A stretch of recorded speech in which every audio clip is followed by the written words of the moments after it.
Salut les gars. Bon, je crois que j'ai fait une connerie, j'ai acheté un truc, il faudrait pas que j'achète, me connaissant. J'ai des trucs qui flottent, j'ai des trucs qui roulent. Je suis un gros bourrin, j'avoue. Et là, j'ai acheté un truc qui vole.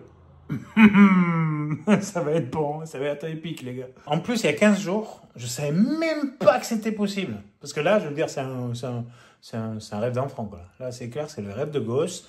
Je pense qu'on a tous eu envie d'avoir un hélicoptère un jour, de pouvoir le faire voler. Et là, on va voir ça, quoi.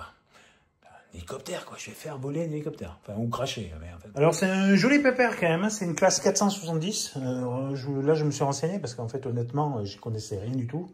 Vu que pour moi, j'avais banni ça de ma tête. Et c'est la marque Flywing.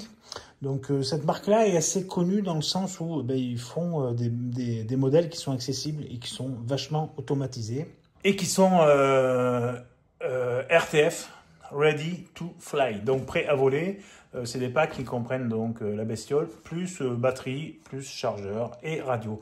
Donc c'est clair que c'est assez intéressant, surtout quand on démarre. Donc là, je vais faire le déballage, je vais prendre la GoPro que je vais mettre sur le crâne, comme ça vous allez pouvoir voir le déballage, quoi. Bon allez, un petit couteau qui taille.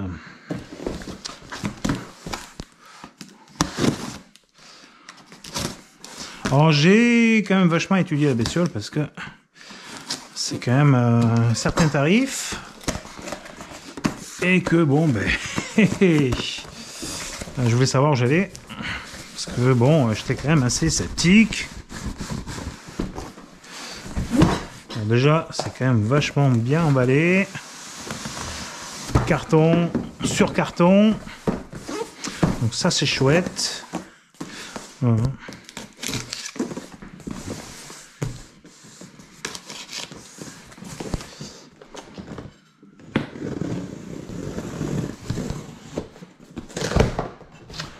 Okay.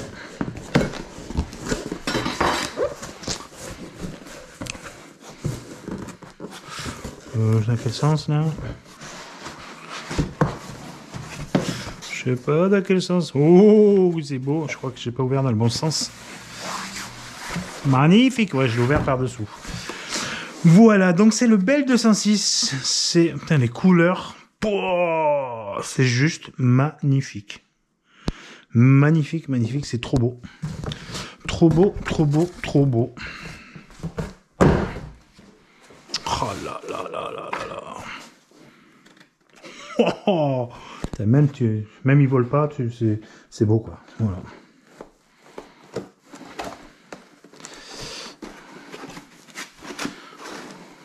Voilà. Oh, oh. C'est splendide, splendide. Magnifique. Oh là là. Un bijou. Bijou, bijou. C'est vraiment trop beau, trop beau, trop beau. Donc je crois que ça fait 800 et quelques grammes. C'est pas super lourd. Ça vole en 4S. Donc les petites batteries qui sont avec. On va continuer le déballage. Donc là j'ai les pales. Donc c'est un rotor bipale dessus. Là, c'est quelque chose de composite, mélange de carbone et dessus. Donc ça, c'est quelque chose qui est vraiment très très bon. Donc c'est une version 3, je crois, si je me trompe, c'est la dernière version qui est sortie dessus. La radio qui est fournie avec, une radio tactile.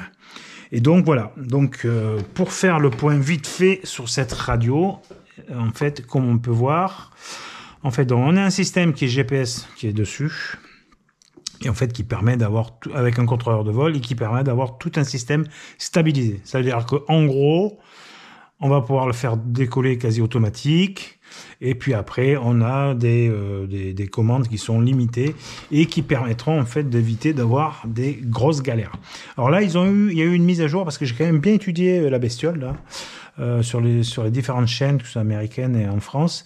Donc c'est vrai que là, ce que j'ai vu, c'est qu'il y a eu des mises à jour qui ont été faites au niveau des radios. Donc déjà, on a des modes là qui vont être plus soft au niveau des réglages, c'est-à-dire qu'on a soft d'ailleurs, donc qui va être tout mou, normal et sport. Donc là, ça va être quelque chose qui va être beaucoup plus vif au niveau des virages et tout. Donc C'est un peu comme quand on est avec les drones Digi, là, on va se mettre en mode sport, voilà, ça va être beaucoup plus rapide, ça va tourner sec et tout. Donc voilà, ça c'est des petites choses là qu'on pouvait paramétrer manuellement après, mais qui avant n'étaient pas comme ça. Et donc là, par exemple, voilà, c'est ce qui fait la différence, c'est que là aujourd'hui, on a le bouton Home qui est, si je perds les commandes, je suis un peu perdu, clac, si je fais ça, il va vous revenir automatiquement au point de départ, d'accord. On a la fonction GPS, donc fonction GPS, c'est le mode où on fait voler en général, donc ça permet en fait de pouvoir décoller tranquillement et puis avoir tout ce système stabilisé qui fait que si jamais aussi on se perd, lui il va pouvoir revenir automatiquement. Hop, je fais ça, il va revenir automatiquement au point de départ.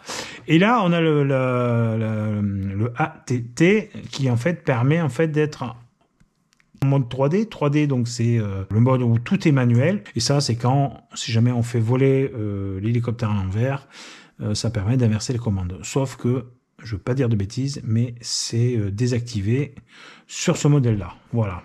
Et ça, ces fonctions-là, on peut très bien rajouter, par exemple, un retour to home ou autre chose. On peut paramétrer ces choses-là.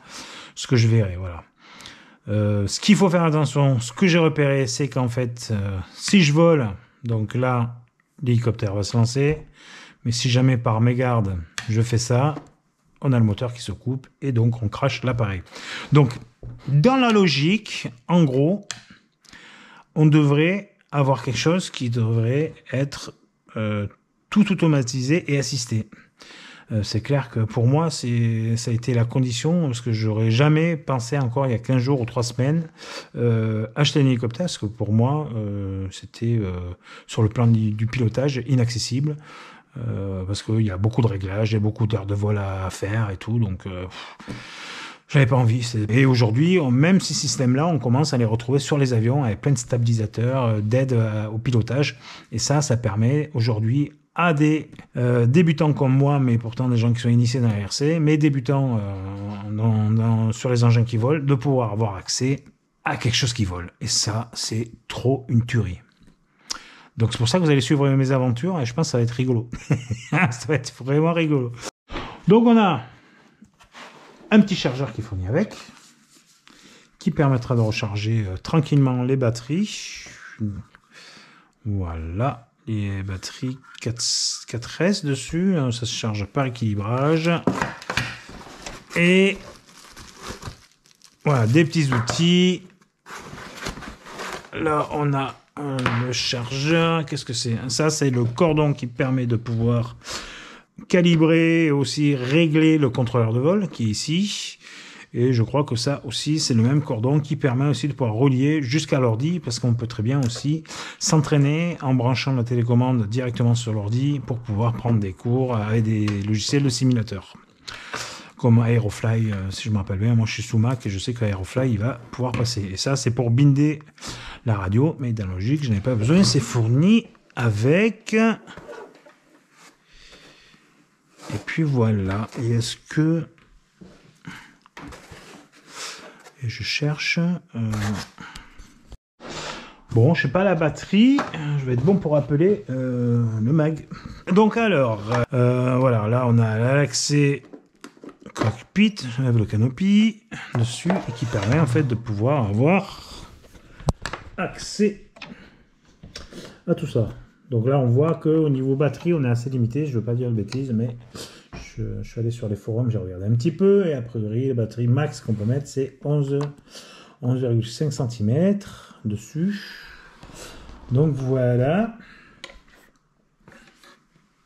Donc voilà, donc là on a tout ce qui est rotor aluminium ici, puis là on est sur du composite. C'est quand même bien costaud, des petits cerveaux dessus. Là c'est l'entrée du contrôleur de vol. Voilà, et puis les différents canaux. Et le SC qui est là. Donc c'est une coque qui est en fibre de verre. Donc on voit quand même que la finition est sympa. Dans les premières versions, je crois que à l'époque, ils faisaient avec des vides fumées. Là, je trouve que c'est une transparence quand même bien sympa. Et s'apprécier la finition, petite grille là. Ouais. Alors ce sont le rotor de queue qui n'est pas entraîné par une courroie. Donc c'est un moteur qui est dessus, qui entraîne le rotor de queue. Alors j'ai peut-être pas les bons termes techniques les gars, j'espère que vous m'en voudrez pas. Donc là on a une transmission qui est avec une couronne, le moteur est planté dessus. Bon, ensuite on a les petits manuels avec tout, c'est là avec leur chaîne YouTube, tout ce qui est sécurité, branchement, la radio, l'installation des lames, des pales, tout ce qui nous explique tout ce qui est maintenance. Voilà.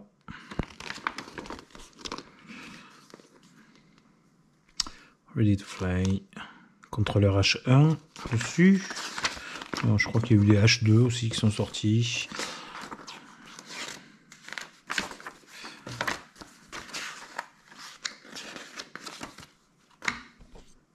Bon, je vais installer les pales quand même. Histoire. Donc, ils disent ça. Ok.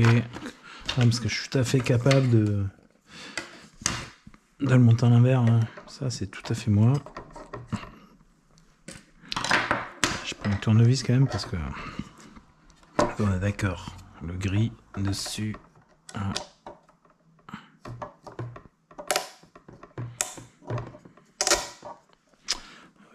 L'écrou il rentre dans un trou là qui est formé. Donc il faut juste que l'écrou voilà, rentre bien dedans. Voilà.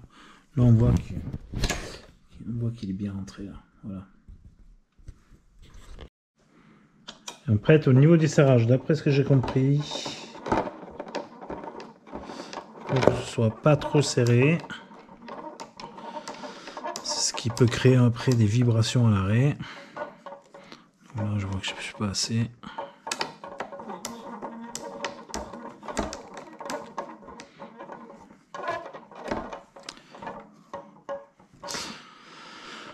Donc ça, c'est bon.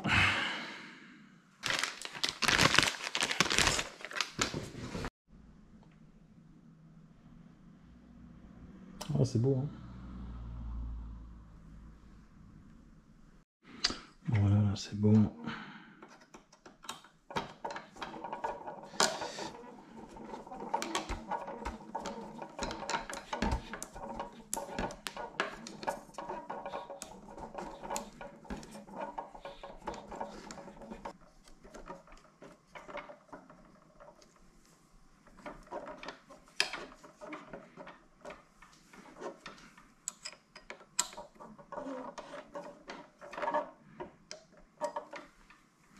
Je crois que le concept, voilà, c'est que quand on met un petit coup, il faut que les pales bougent toutes seules. Donc ça, c'est peut-être pas tout à fait. Voilà. Donc là, je pense que je suis bon. On verra. Puis pour le transporter, si j'ai bien compris, on peut très bien faire comme ça. Je crois qu'il y a des systèmes qui existent là, d'attache là. Donc bon, il faudra que je me renseigne un petit peu sur tout ça. Donc après le canopy, voilà, vous avez deux petits tétons là, voilà, qu'il faut rentrer. Le système de fixation qui est là, voilà. Et on est bon, voilà.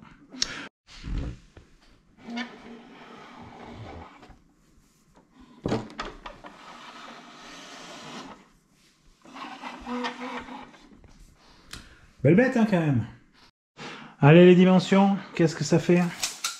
Avec la pale comprise, là, on est à 95-96 cm. Au niveau des pales, on est à 81 cm à peu près. Et que le corps de l'appareil. Allez, on est, c'est ça, vue de nez 76, 77. Ouais, donc c'est quand même un joli bébé. Et au niveau du poids, on est quand même très léger. Bon, au niveau poids, qu'est-ce que ça donne? C'est bon, je suis à 0.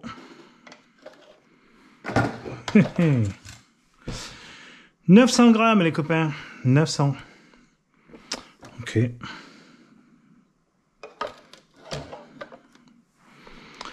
900 grammes, allez, c'est un coup d'un petit kilo, 1 kilo dépassé, 1 kg 100 avec... ouais, 1 kg 100 avec la batterie. Ouais. Bon, la radio, je sais qu'il faut 4 piles. Donc, c'est pas fourni avec. Donc, c'est pas tout à fait ready to fly, hein, les gars. Parce que... faut des piles.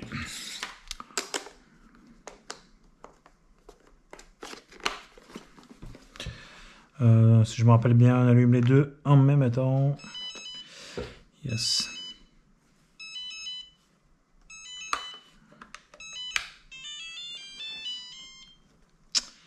Ok. Donc c'est tactile. Ok.